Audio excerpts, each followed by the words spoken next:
Lucrezia e Michele, ciao, complimenti intanto perché Fedeltà mi è piaciuta molto e insomma è coinvolgente, ci sono delle puntate in cui diventano addirittura un horror perché ti ritrovi in situazioni insomma, no, che magari hai vissuto, che comunque poi vai a immedesimarti.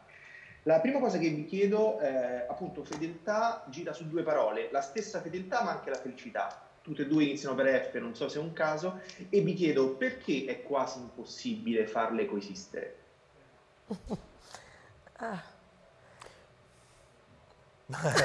No, beh, dai, non è impossibile farle coesistere, cioè nel senso è fuori alcun dubbio che per creare un rapporto di coppia bisogna appunto raggiungere dei compromessi e bisogna anche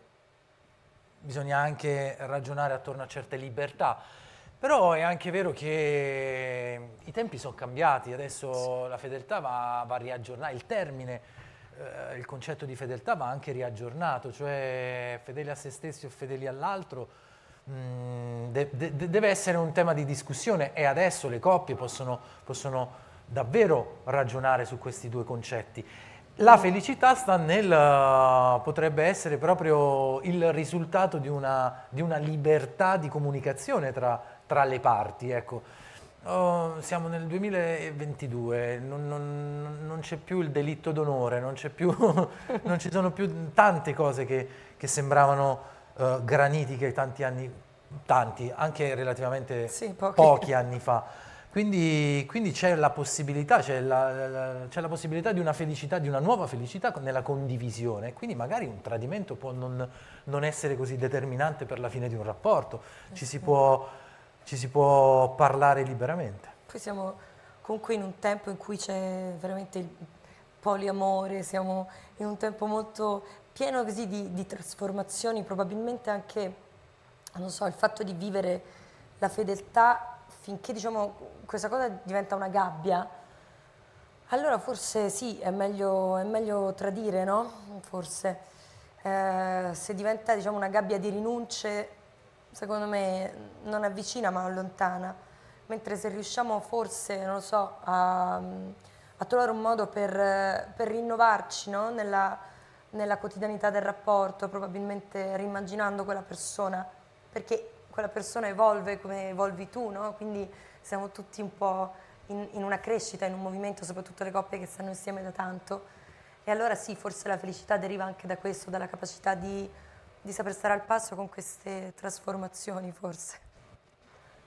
Ecco, accade qualcosa, non lo riveliamo, ma siete una sorta di pallina sul piano inclinato che poi via via prende sempre più velocità, proprio perché appunto si dice la verità. A un certo punto il personaggio di Michele e Carlo dice la verità a Margherita, da lì scaturisce il tutto. Perché si ha paura di dire la verità? Davvero fa così male? Davvero è così spaventosa?